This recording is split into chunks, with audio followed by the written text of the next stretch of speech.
Welcome back to the Deep Dig A Sports Pod. I'm your host, D, and today we are going to be discussing the action from week 11 of college football season.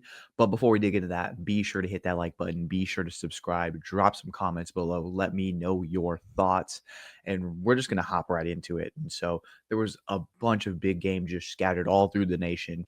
I'm going to go ahead and start on Ole Miss taking on the number 2 team in the nation, the Georgia Bulldogs. And the Georgia Bulldogs travel to Oxford, Mississippi. And it looked like right off the bat, comes out. It's a very rainy day, not really great conditions. The Ole Miss Rebels go out there, and it just seems like it's going to be another Lane Kiffin loss to Georgia. Jaxson Dart gets hurt, throws a pick. The Georgia Bulldogs go down and score a touchdown. Everyone's like, what are we going to do? Like, it seems like it's just going to be another blowout again, but things turn around. Austin Simmons steps in for Jaxson Dart, takes them down the field. He goes 5 for 6, has 65 yards. The Rebels score a touchdown. And realistically, from that point on, they don't look back. Jaxson Dart comes back in, shows resilience. Man, he had a day. His stock for me really rose today. That was a great showing for him. He steps back into the game, gritting it out, and looked awesome. I mean, he looked mobile. He looked on point as far as his accuracy, being even down a couple of weapons. It looked good, and the Rebels end up pulling out a win kind of handedly, to be completely honest. Their defense towards the end of the game really shut out and made Carson Beck look like he had been the last couple games, which is not that great. I mean, realistically, not that great. He's had now the most interceptions, I believe, through 10 games. Then I bel I'm pretty sure that was the stat that showed up. It was like the most interceptions in 10 games for of any SEC quarterback in the last like 20 years. So he is not having a great season, but the Ole Miss Rebels, they are looking good. I mean, yeah, as I was saying before, Jaxson Dart, his stock just completely rose today. I'm feeling 100% good about it. You see the size, you see the athleticism, you see what people were talking about when they were blowing out tomato cans, and then you saw the fall off when they faced a real defense, but man, you started to see it again, and this team actually believes in themselves. And honestly, like kudos to Lane Kiffin because this was him. He realized that he talked about this after the game. He was like, "Hey, I think we lost last time by like 30 points, and I decided never again." We completely went out. We hit the portal. We recruited hard, and I was like, "We are building to beat the Georgias of the world, and specifically Georgia, because that's who embarrassed us last time. We are going to build this roster to compete against this Bulldogs roster," and they 100% did it. I mean, it ended up being not really that close in the end. I believe it was 28-10. So they Ole Miss defense really did shut down this Georgia offense. The Georgia offense did help them, as I said before. I mean, offensively for Georgia, you've got some problems. I don't know where, like Carson Beck said that he had 3 goals coming into this season as far as what he wanted to accomplish, and that's why he was coming back to college. First goal, a lofty goal, win a national championship while he was a starting quarterback. Okay, they could still do that. His second goal, win the Heisman Trophy. That's out the window. The third goal was to play himself into being a first round quarterback. He's also played himself out of that, I'm pretty sure. I mean, he could test really well moving forward in the combine. He could interview very well, but I mean, the play just hasn't been there this year. I mean, realistically, if anything, he's probably dropped his draft stock. And it's just crazy to see because this was a guy that in the beginning of the season was highly touted. This was a guy that people were saying was going to be 1-1. It's so far from that now.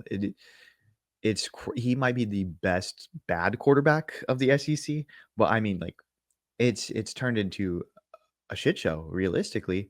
And so I don't, and not all the blame is on him. And I know realistically he doesn't have Lad McConkey. He doesn't have Brock Bowers. The running backs haven't been as good in the past as they've been in the past. So the weapons aren't there, but realistically, if you are a guy who people are touting as the 1-1 quarterback, you should be able to overcome that. You should be able to elevate guys, and we just haven't seen that from him. He just looked, to be completely honest, he looks average.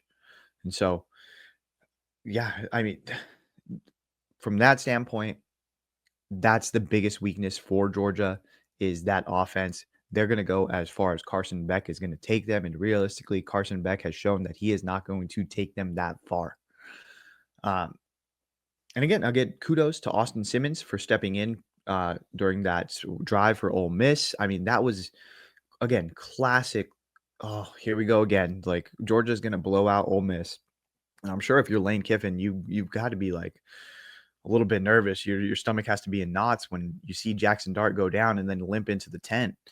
You've got to be like, okay, what are we going to do? But I mean, now you feel good about your season moving forward. You still have some things that need to fall your way in order to actually make the college football playoffs, but you've put yourself in a position where no one wants to face you. And I know that's what they were saying in the broadcast, like, okay, if they do sneak into this playoff, who wants to go against Ole Miss? I don't think anybody does because they do have a really good offense, and we just seen what their defense can do when they actually focus in and play a good game. I mean, realistically, that defensive line, that is why they go out there and they recruit as hard as they did. They got a bunch of transfers that they knew what they could do, and they got after the quarterback. And Carson Beck just didn't look comfortable that entire game. Realistically, after the first touchdown, I mean, they only had 3 points moving forward. They did not put up a good showing at all, and that was because of a mix of the Ole Miss defense, that pass rush, but also their inability to adapt, and that goes on Carson Beck, that also goes on offensive coordinator Bobo. I mean, realistically, you gotta be better, bro. You are supposed to be an SEC powerhouse. You can't lose this game in this fashion. So next up, I mean, we'll see what happens moving forward with these two. It does take a step back, and we're going to talk about it later this week. So be sure to subscribe as we go over the college football playoff projections. But I mean, this SEC is wide open. Who's going to take it? I mean, I was thinking that the best team in the SEC was going to be Georgia, and Georgia just keeps showing that they cannot put together both sides of the ball on any given day. Like it just doesn't happen for them. Is it going to be Texas? Is it going to be? I mean, I truly do not know. It's going to be awesome to see down the stretch. I mean, now we're playing ball, baby. Now we're playing ball. Uh, all right, a couple of quick hit games. Boise State takes on Nevada. They win 28-21. Ashton Genty has another monster game. He has over 200 yards. I believe he had 2 touchdowns. I'll have to double check on that. He ends up, as of today, which is the 10th, he is the number 3 in the Heisman odds. It is Ashton Genty. Then a few points above him is Dylan Gabriel. And I believe it's Travis Hunter at number 1.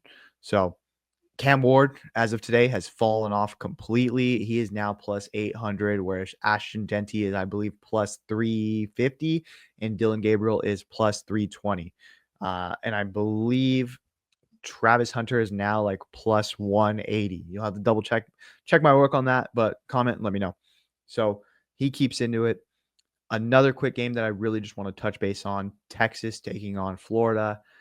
Texas, I mean, just goes out there and lays a whooping on them. This comes after Florida announces that Billy Napier is going to continue to be the Florida Gators coach. And you go out there and lay an egg. I mean, realistically, I understand you're on your 3rd string quarterback, but to go out there and just lie down and die as soon as they announce that you're going to continue to coach, like, what are we doing here? And I commended him for what he's done because I had him fired in week 2 or week 3, and his team has continued to battle. They've found ways to win. They found ways to be competitive against top talent. But at the end of the day, Florida, what are we doing? Like we know that this guy is just not good enough to compete, and he is actually losing us recruits. Like we are losing talent because we are getting blown out and because they don't believe in this guy. Why are we going to keep him around? We have other viable coaches. We are Florida. If we go out there and we say, hey, we're open for business, there are going to be a ton of guys lined up to go out and do this. Like, I don't get the propensity to stick with what it is. And what we have right now is mediocre. So I don't get it. I mean, I know that they came out with a statement saying that they are going to keep him as the coach. In that statement, it didn't say for the next season. It just said that they are going to keep him. I understand that you have to put out a statement to keep recruits, but does this mean that they are going to keep him for next year? If so, you know what you can expect. It's going to be another mediocre season. I think you need to make the change, and I think you need to make it now rather than later. But that's me. I guess I don't know, but Texas looked good against this Florida Gators team that is obviously drowning. And how good can Texas really be? I mean, we've seen them get just they had no answers for Georgia's defense, but I still think they can compete against the upper echelon of the teams in this nation. I can see them really going against, pretty much anyone but like Georgia, Penn. I want to say I want to see the match. I would like to see a matchup between Texas and Penn State, but I can see them struggling against Ohio State and Oregon. Those are but again, we'll see moving forward. It's going to be an awesome end of the year. I think it's going to be a sprint to the finish. All of these spots in the college football playoff start to fill up, who is going to take their game to the next level to try to prove that they truly belong, and who is going to fall out of the race. It's going to be interesting. Let me know your thoughts. Go ahead and drop some comments. Be sure to subscribe, and please hit like. All right, I'll see you next time. Later.